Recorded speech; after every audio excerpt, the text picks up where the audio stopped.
Good morning, everybody. Simon Gantrenko with Safeguard Solutions, and this is DataSpace Podcast, your place on the internet where you hear all the exciting cutting-edge developments, as well as you get to see and be introduced to stellar thought leaders and pioneers, or sometimes they're called industry disruptors in the mission-critical and mission-critical support industries. And not straying at all from that theme, I have a really multifaceted, very interesting and unique individual that I am talking to today.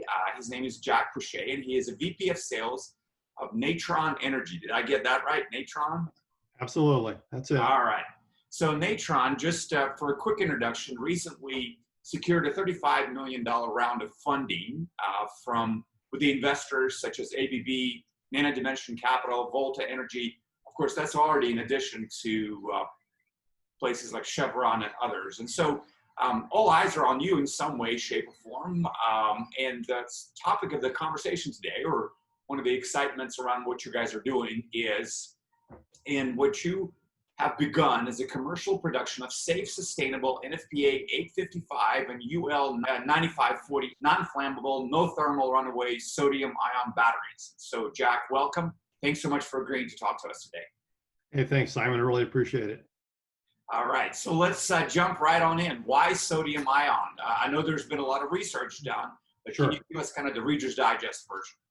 Yeah, so a great question. And when we look at what we do inside the data center space or anywhere mission critical, hospitals, airport, we're risk adverse, right? This entire industry is built around risk adverse. Now, I know many of your people on the podcast know Peter Gross, and Peter Gross has been saying for years, we in the data center space, we love the latest and greatest and newest technology as long as it's been around for 10 years and proven, right? And so we've been using lead acid batteries, forever. I mean, let's face it, they've been around for a long time. We know what they do, we know what they don't do. And what they don't do is they tend not to protect us very well. They fail at absolutely the worst time, but when they do work, they work really well. And despite the knock they get for being made out of lead, their lead is the single most recycled element on the face of the planet. We're really good. Why? Because it's really dangerous. That's probably why. I mean, when you think about it, right? Lead's horrible stuff, right? So we have to be very good at taking care of it. Well, frankly, lithium's not far behind it in terms of being horrible stuff. And I'm going to say this: lithium-ion chemistry batteries are phenomenal for what their intended use is. And what is that? Well, my philosophy, and I think most of the world is looking at it as electric vehicles, right? Mobile power, right? I mean, if it wasn't for lithium ion, this thing would be about yay big if we had to go. Remember the old Motorola bat phones? Remember? Massive. That was with NiCad. I mean, that was with NiCad, and then they switched to NIM batteries.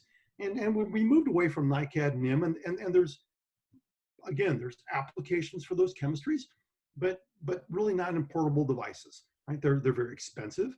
So we moved to the industry, started moving to lithium, and lithium is phenomenal again for what it does. But what it doesn't do is it is not inherently safe. So Simon, when you look at NFPA 55, there's a matrix, and the matrix starts with something very simple. I'm going to reach into my closet right over here. I'm in my home office. I'm going to reach in my closet because I've got a couple props here. And one of them I have is, there we go. This is a sodium ion cell. And it looks like a lithium ion pouch cell. Okay, so it's like, well, Jack, they look the same. So why are they fundamentally different? Why they're fundamentally different is this cell with sodium ion chemistry is inherently, by design, coming out of the Stanford labs where Colin Wessels, our CEO and co-founder, developed it. It's safe. There is nothing in here. There's no acid. So you can shoot it with a 50 caliber. By the way, and if you punch a hole through it, it keeps working. Doesn't catch on fire, doesn't create thermal runaway.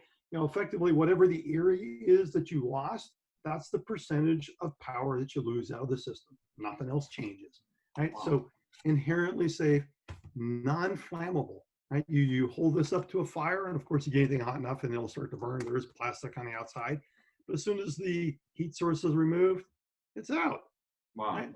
So our premise is if you are building mission critical infrastructure, and sorry, I'm looking up there because I'm on the big screen and I'm looking down here, so I got to get the camera right.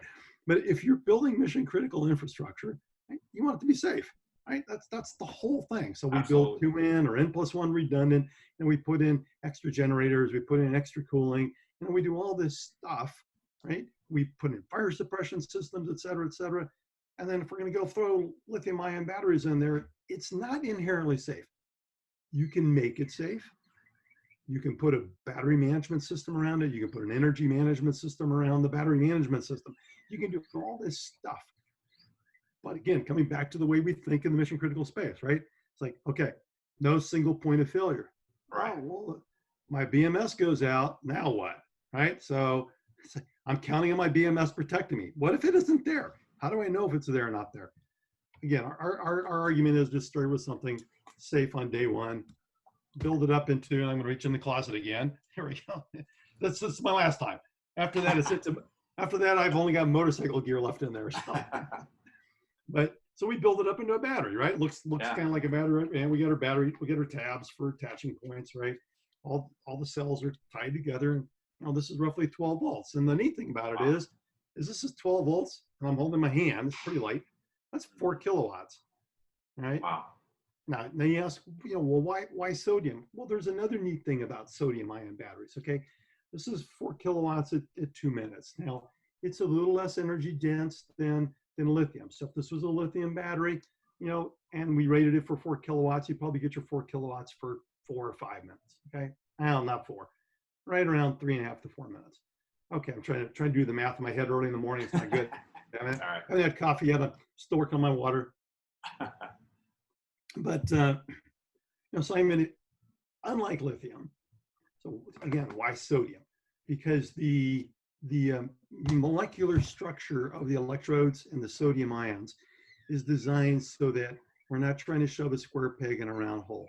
Lithium ions use a cage, and then they're trying to move ions through that cage. The problem they have is the cage is roughly this big, and then you're trying to put something that big through it. So you're always force fitting something large into a smaller hole. It creates strain in the battery, creates resistance, ultimately it creates heat. If you do it too many times, you do it too quickly, as we all know, you can have thermal runaway, and you have flammability. Right, you have flammability issues. Right. You have other issues too, which is just the repetitive use. The more you do it, the more strain you put on the battery, so you start to physically break things. Things break down inside the battery. Okay, when we look at sodium ion, right? So sodium ion, we've got another cage, and so it's about yay big. Now I'm going to put a golf ball through that, right? So visually, a golf ball is pretty small. So we're moving electrons through quickly. So what does that mean? Okay, well, so it means it's again inherently safe, but from a cool stuff you can do in a data center. This is what I like. This is one of the reasons why I joined the company. It's like, it's like, yeah, I don't believe you. Well, they showed it to me. It's like, oh, I gotta join that company. That's pretty cool stuff. So when, of course, I didn't see the electron flow. It's kind of hard to visualize that, but what it does is, again, this was a 4 kilowatt battery. But if you want to, this is really neat. For 30 seconds, you can get 8 kilowatts out of it. Wow. Okay, out of this one little battery, 8 kilowatts. Now, I don't even start to talk about peak power for a 5-second duration. We've got some people down in Texas right now that are playing with it, looking at grid stability applications, frequency stability. So not in the data center space, but this is a supercapacitor at very short durations of power. And the neat thing is again, unlike a lithium battery, unlike a lead battery, I can put a dead short across these terminals. I'll just let it sit there and dissipate all the energy it's got, go to 0 volts, all the way down to 0. To remove it. As soon as I remove it, and I have to wait for it to cool down, I have to wait for it. As soon as I remove it, put juice back in, start charging that bad boy up, and guess what? It's ready to go. No degradation in performance, no degradation in life cycle, nothing. Just so again, why sodium ion? It's because it's just cool. You can create power architectures in the data center that you never could before. You effectively can become internally Yeah. self-redundant. So if I took a bunch of them and built the cabinet up, okay, you know, part of why we're going after the, we received 35 million. It's like, okay, people see it. We've got some Hmm. early customers. Now we need to scale. We're also looking at where do we go next? And where we go next is you build a 300 kilowatt cabinet out of that. Probably ultimately get to 500 in the cabinet, but certainly 300 kilowatts in a cabinet is a no-brainer with this current generation Yeah. of product. Okay, that's 300 kilowatts of 3 minutes. Cool. I put 4 of them together. I got 1.2 kilowatts for 3 minutes. More than enough for most 1 megawatt data, UPS applications, 1.2 megawatt UPS applications. Cool. Now, if I was using lithium or using lead or nickel zinc or NiCad or NIM or any other chemistry, that's my 4 cabinets. That's my load. So I need N plus 1, right? That's what we do in the data center space, right? N plus 1. So I need another one. So I had 1 more cabinet out there. I got 5 cabinets. Not an awful lot of space really in the world these days, but I got 5 cabinets. Well, in reality, lead would never put 300 kilowatts in a cabinet, but that's another story. So here's my 5 cabinets. Now let's go do this with ease. Now remember, double the power for a short period of time, right? Hmm. So I got 1.2 meg in those 4 cabinets. If I lose one, what will the other 3 do? Yeah, well, the other 3 will do 1.8, Hmm. 2x. So they're 900 nominal, 1.8 for 30 seconds. Now, we probably won't configure it that way. There's a reason for that. Hmm. Can't put enough copper hanging off that thing to get the power out. Right. So within the limitations of the copper, because people are going to be like, well, wait a minute, I'm going to need twice as much copper coming out of it. No problem, peace, we got you. Right. But you can get out of those 3 remaining cabinets 1.2 meg without breaking a sweat. Right. Right. So yeah, why sodium ion? Why are we excited? Because we're ready to step on the gas pedal now. We're ready to start producing these, and UL is right around the corner. You're the first venue to get this information, so we haven't even gotten out of the press release on this. That is But awesome. but we've completed all of our UL testing on the product. We have the UL 1973 certification, the actual letter. That's what we'll go with the press release. The letter from UL saying here it is. Hmm. Another couple of weeks away. But all the testing, all the data, everything else that's been required is done.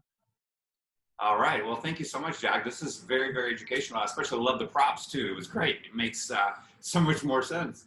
Thanks. The next question. I have so many, by the way. Sure. No Go way ahead. I'll get to all of them. But you guys are sort of chomping at the bit, is what it kind of seems like, and you are just ready to go. You've got all your initial stuff out of the way, and some of the stuff that I've seen on the internet is saying you guys are opposed to increase tenfold in the next year or whatever, with all of these things that are happening and going on. When are you guys going to be able? And I've seen some other questions coming at you on the internet, and that is, when are you going to be able to truly kind of get the commercial? But is there anything else that's keeping you from just kind of going full production mode? Yeah. So the UL letter effectively is complete. We have fabrication right now in Santa Clara, California. Not exactly the low class capital of the world. So our board loves us and they want to see us get some volume production, but they also don't want to ship $10,000 bill with every battery that goes out the door. So we have to get past that. Right. That cost of goods sold versus what you can charge for it Right. model. So we want to get to profitability, and with the increase in manufacturing resources and new supply chain we're bringing on, we expect by this time next year we'll reach a point where our cost of goods is actually a little bit lower than what we can sell it for and get profitable. So that's really the short-term focus. Wow. Yeah. We need to add capacity from the data center world. Even the capacity we're adding, Simon. Someone like a Google, a Facebook, a Microsoft, a Switch, that's building and blowing and going QTS. We're still a drop in the bucket for the amount of that they use just on an annual basis. Forget their global footprint. Right. So yeah, we need to scale. Again, this first step gets us to the point where we can get to profitability. And once you've achieved profitability, money is easier to get. Adding more manufacturing is a lot easier. At that point in time, a year from now, we expect to be going, okay, not only is this real, but I want it and I want a lot of it. And how do Right. we help them? How do we help them, Sure. help themselves, right? It's like, and that's what we'll be doing. Yeah, that's very, very exciting. So jumping to something else that kind of logically comes out of what you just covered, and you, by the way, provided me so much room for so many things to jump into. So, but you recently, I think it was last week, participated in DCD Power Panel to discuss the sort of the future of UPS, and there are various thoughts out there in the market and the mission critical environments on what UPS is going to do. Is it here to stay? It's sort of been a staple in the data center, absolute necessity. But I've also seen some information on the fact that sodium ion has the potential of either changing the UPS paradigm or maybe taking it out of the equation altogether. Well, what are your thoughts on that? Yeah, that's a very good question. As you know, I worked at Vertiv before coming here, so I got hi everybody. Great people. Of course, probably in the past I worked at MGE, Schneider. So the industry is a great industry, and there's a lot of innovation going on. And we've reached a point where the UPSs are incredibly efficient, no longer the eyesore in the data center that they used to be.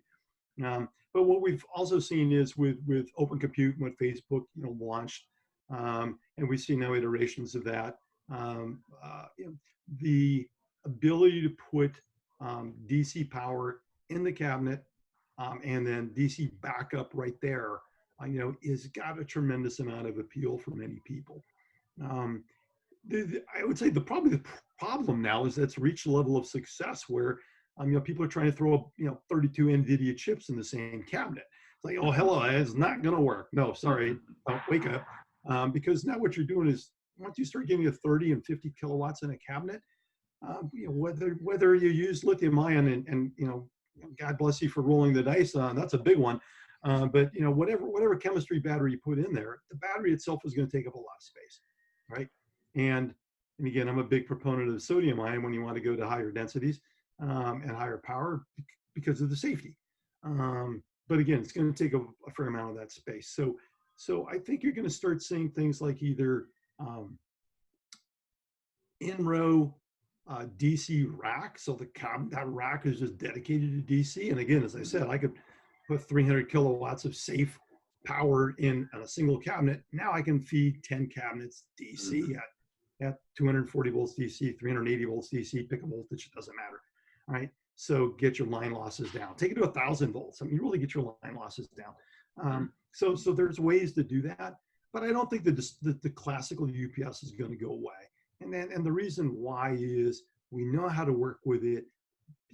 Not everybody's on board with OCP platforms. There's still a plethora of Dell and Lenovo and HP, classical servers out there, and they're not going away.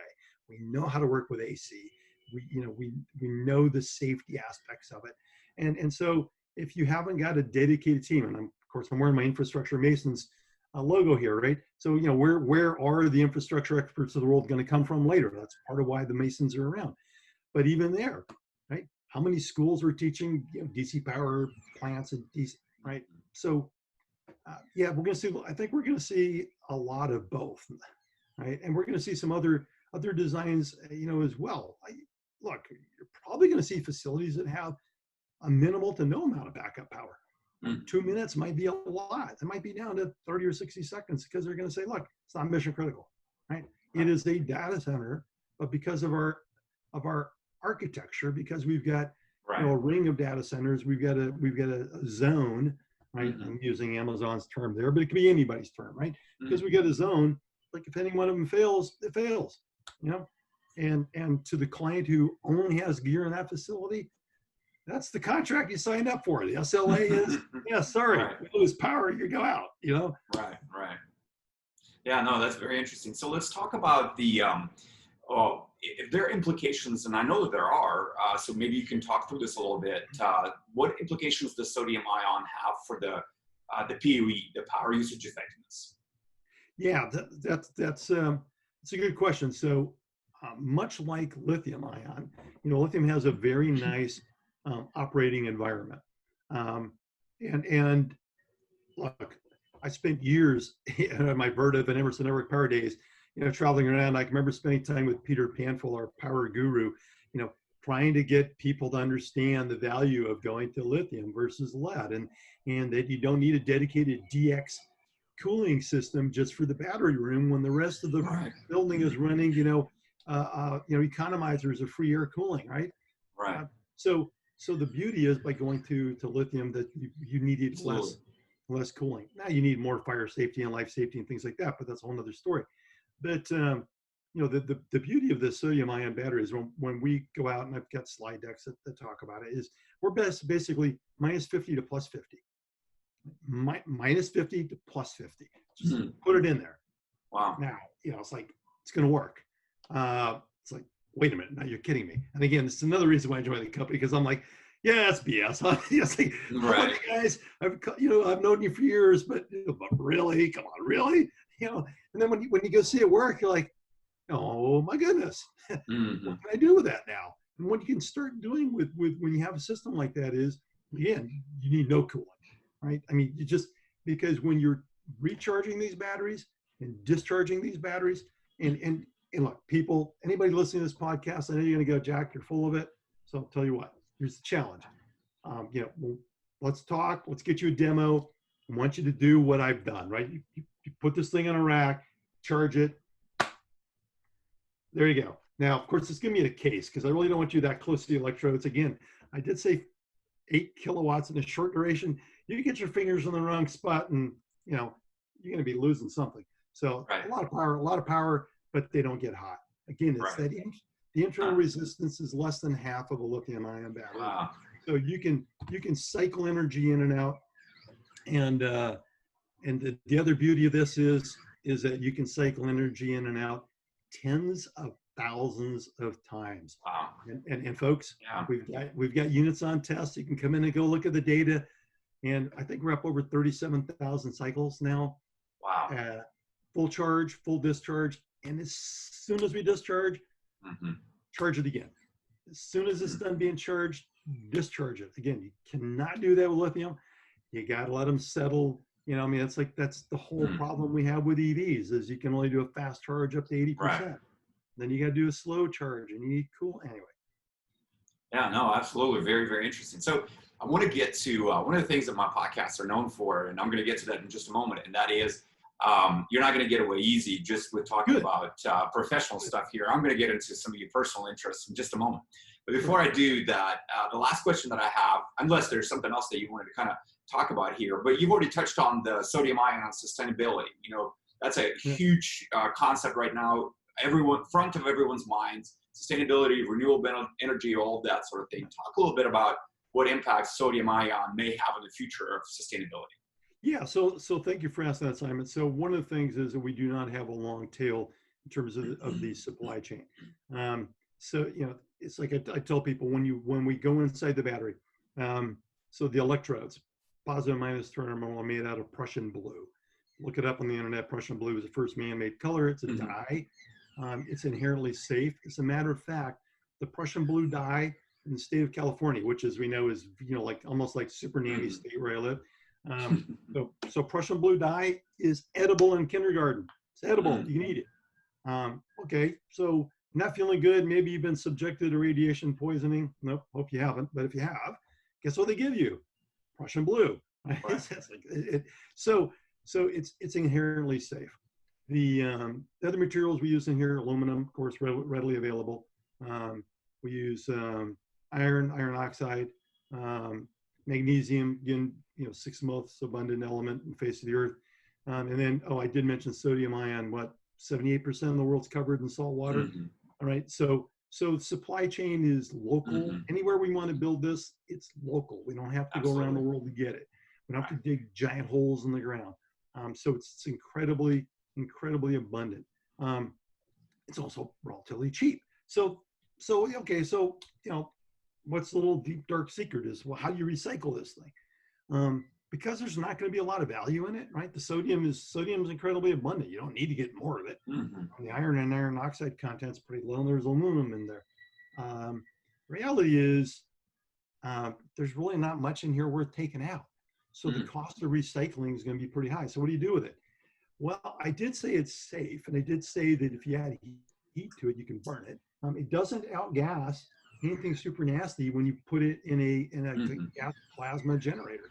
So waste to energy is Mhm. probably one of the best things you can do with it. And I'm going to write a paper on that because um, concrete is one of the largest CO2 emitters in the world, the concrete industry. Mhm. So if you burn this, the slag, so there's slag at the end of Mhm. the burning process, the slag can be mixed into Mm. concrete and reduce the amount of Wow. CO2, and it actually makes it more stable and a more solid construction Mhm. technique. So anyway, some cool stuff you can do down the road, folks. Yeah, wow, very, very interesting. So let's make a transition to the Sure. other thing that I know you care very deeply about, because see, I saw the review that you recently posted for your newest baby, Madone SLR 956 Yeah, CM.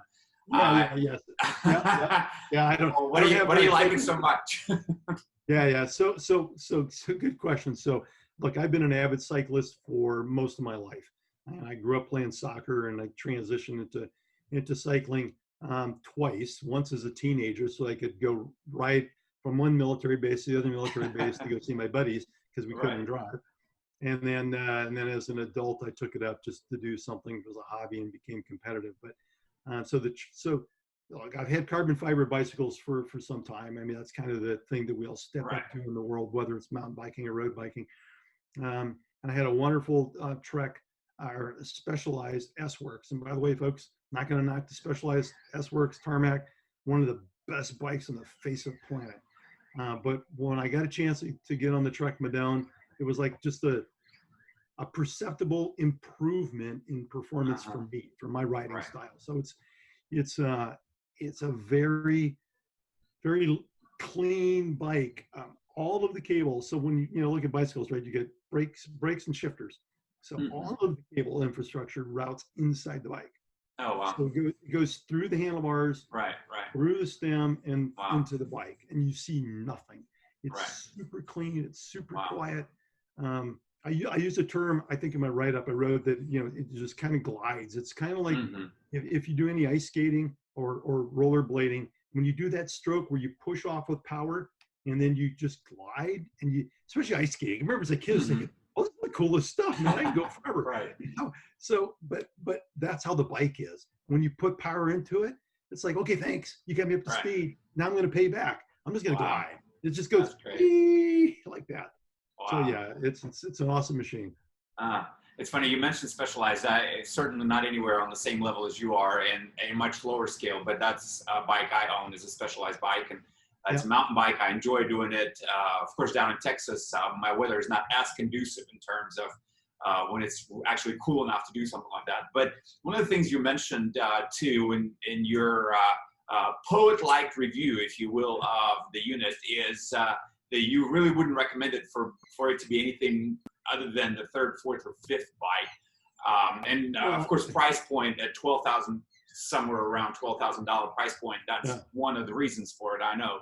But what would you recommend as an experienced cyclist? What would you recommend for a good sort of middle of the road first or second bike? Well, hold on. So let's see if your audience can see this. Hold on. I'm going to get that in front of the camera, and there we go. Oh yeah, beauty. So that's the Trek Madone. Uh-huh. Wonderful machine. But so there's a reason for that. So when you look at the high end bikes, and I don't care if it's the top of the line Cervelo, top of the line Specialized, whatever, they're typically built for very precise handling. Well, there's a term called turn in. Turn in means that usually the geometry is pretty steep, and if you start to lean the bike, by the way, Mm-hmm. you turn by leaning, people. So if you start to turn the bike, it will go. It's like Mm-hmm. oh, you told me you want to turn, I'm going to turn. Well, what we don't realize is when we're pedaling, the motion it's called pedaling squares. We try to pedal as smoothly as we can, Mm-hmm. but with every stroke, pedal on the right side, bike goes to the right. Pedal on the Mm-hmm. left side, bike goes to the left. So until you start to learn to smooth that out, the bike is always doing this. So if you get a bike that's really, really quick at making a turn, every pedal stroke it wants to go right, left, Right. right, Mm-hmm. left. So you're almost fighting the bike. Mm-hmm. And if you forget, and that's why I say you want to be a pretty good rider, you forget it's just going to go one way or the other. So again, any one of the major brands, just you try to look at, it's like everybody looks at this, the sexy machines like, oh, I gotta have that. I'm not ready. Are you ready for that? And move your aspirations down a little bit. Talk to the people in the store, just like we talk to the data center professionals, and they help us find the right thing. I find a good bike shop is my thing. A good local bike shop. Somebody, was it? Think of the guys down in Austin, Mellow Johnny's. But find a good bike shop. Go in there, talk to them, tell them how long you've been riding. And by the way, it's the same thing's true in mountain biking. It's like you look and aspire for those $8,000 and $10,000 carbon wonder bikes, and then you're like, oh my goodness, this thing is incredible. It's super lightweight. It'll go anywhere, but it'll go anywhere by itself. If you think that you want to go somewhere, then as a mountain biker, that target fixation. You're going down a trail and you're like, there's a rut. I don't want to get into that rut. What do? You look at the rut. Guess where you're going? You're going into the rut. Yeah. So, no, that's very, very true. Well, thank you. So go ahead. Speaking of bikes, yeah. I'm also a huge fan of e-bikes. So as much as I like to ride bikes and power it myself, I think the whole e-bike industry, again, proper use of lithium ion, great place for it. One of my best friends in the world a few years ago had open heart surgery. Avid cyclist, came back. Doctor said, yeah, you can take up cycling again. And he tried, but now he can only get his heart rate up so high, and then he starts to have problems. So he's not like he's going to kill himself, but he can only go so far because the muscle's just been weakened. Right. So, I love the guy, but he just couldn't hang with us. So we got him an e-bike. All right, we got him. He went and we got him a demo e-bike. He did the demo. Now he's back out riding with us. He can ride with all the guys. And e-bikes. I'm a big fan of e-bikes. It gets more people out there in the trails. People who wouldn't have done it otherwise. Folks, go take a look at one. Good. Well, I appreciate it. Boy, you've advertised just about everything on the planet just in a very short period of time. I do appreciate your time. Thank you so much for just talking to us about some of the exciting stuff. We wish you all the best as far as the Natron Energy and really exciting revolutionary stuff you guys are on the verge of, as well as in your world of cycling. Thank you so very much. I do appreciate it.